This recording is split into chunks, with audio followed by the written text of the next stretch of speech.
How are the Dark Ages going to have anything to do with us? Excuse me. Sorry to bother you. What do you want? We need to find out what impact the Dark Ages had on the modern world. Never was a period of history so poorly named. Don't touch. It's priceless. And I suppose someone's been filling your head with the usual nonsense, eh? 1,000 wasted years. A black hole in history, am I right? Yeah, sort of. You see, it's always the same. You assume it was all mud, disease, death and destruction, with marauding mobs of barbarians ripping down the good of former civilizations, burning and plundering as they went. Nothing of any worth invented either, eh? Oh, no. Go on with your figure. Sorry to bother you. Come on, it's probably not worth it. Everyone knows that the Greeks and Romans invented everything anyway. Oh, did they now?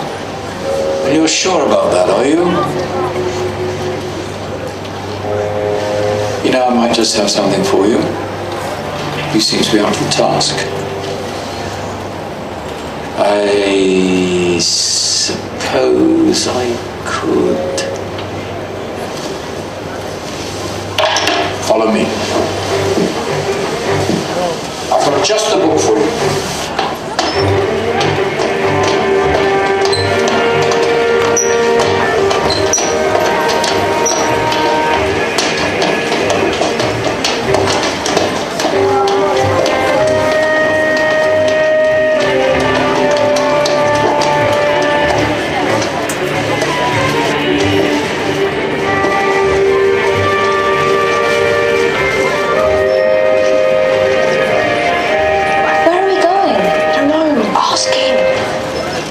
Excuse me, where are we going? From darkness into light, my young friend. From ocean onto land, there are things you should know.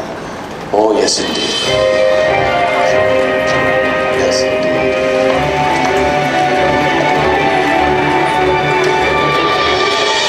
Now, I know I left it round here somewhere.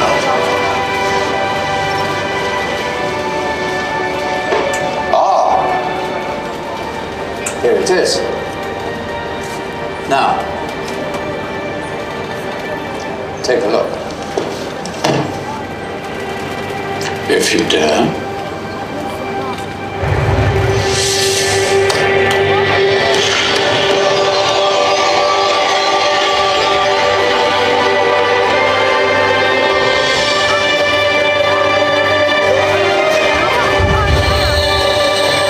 What's going on? The Dark Ages, or as it should be known, the Golden Ages. Who are you? I am Al-Jazari, engineer and ingenious inventor. I thought you said this was the Dark Ages. It doesn't look very dark. That's because it's all a matter of perspective, my soon-to-be illuminated friend. Of course, there are parts of the world that weren't dark at all, but in a civilization that stretched from Spain to China, the golden rays of discovery and invention shone over everything. What civilization? The Muslim civilization, my young friend. Through scholars and scientists of various faiths, some of the most important discoveries known to man were made at this time. Discoveries that drew on knowledge of the ancients, but have more connections with your modern world than you could possibly ever imagine. Like what? Well, all sorts of things. I've got to get a picture of this. I knew it was a good idea. Who are you? Allow me to introduce Ibn al-Haytham, a great scientist whose ideas led to the invention of the camera. You invented the camera. I laid the foundations for modern cameras by explaining how our eyes work. I found a way of projecting an image onto another surface through a small hole in a dark room, later called camera obscura. Think of all the things that evolved from this discovery. Cameras, cinema, all share the same principle. Cool.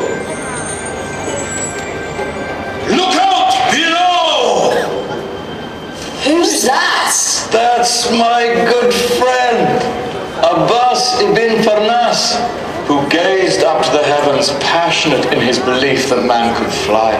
Whoa. Indeed, he dared to dream about flying 1,000 years before the Wright brothers. Do you know you all take your jet-setting holidays for granted, so it only seems fair to remember Abbas ibn Farnas.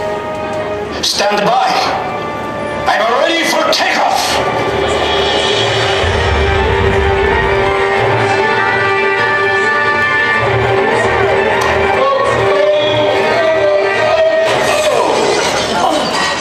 You did forget one thing, though. The tail, useful for landing. Is there a doctor in the house? Did someone call? Ah, my old friend, why don't you introduce yourself to my young guests? I am Abul Qasim al-Zahrawi. Many call me the father of surgery.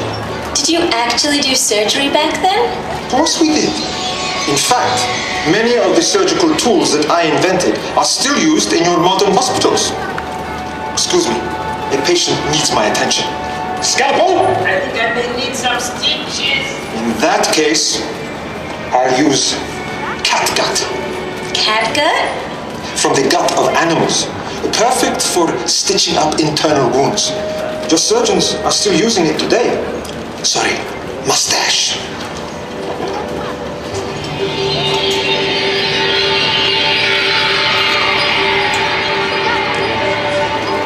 Who's she? That's Mariam al-Astrolabi, one of the many brilliant women of her time. She made sophisticated astrolabes. Astro what? Astrolabes. They show the sky and the stars on a small flat plate you can hold in your hand. Think of them as ancient calculating or timekeeping devices. Today you have your watch, your compass, satellite navigation, helping people and explorers travel the world. Science at its brilliant best. And all these things were developed during the Golden Ages. And that's just the tip of the iceberg. There were thousands of other inventions covering all areas of life, and in the years that followed, their influence spread across the whole of medieval Europe. So you see, it wasn't so dark after all. What about you? Me? What did you invent? Well, I don't want to be big-headed, but I made some groundbreaking advances in engineering. I suppose my most significant discovery converted rotary motion into linear motion using a crank and connecting rod. It's essential in pumps and engines. In fact, I've no idea how the Industrial Revolution could have happened hundreds of years later without such a device. Nor will I ever get the credit I deserve. But my crowning glory was my amazing time-telling machine. My legendary elephant clock.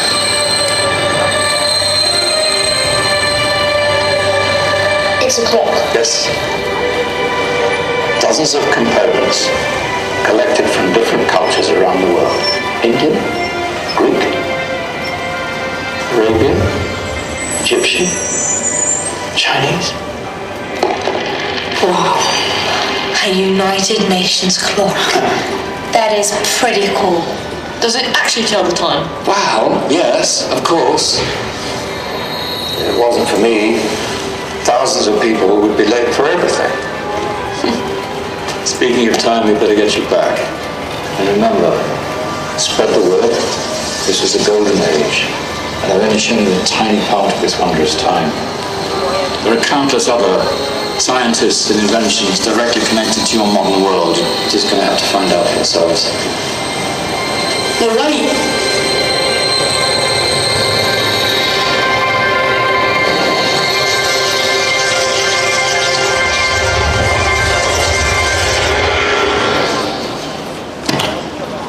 Whoa. Did you? Yeah. That wasn't quite so boring. Come on, we're gonna be late.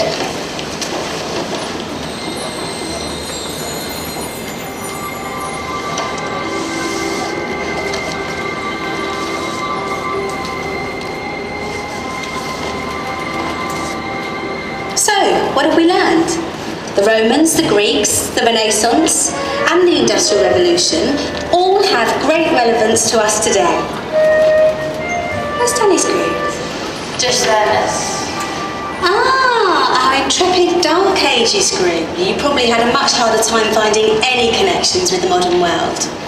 Actually, miss, that's not strictly true.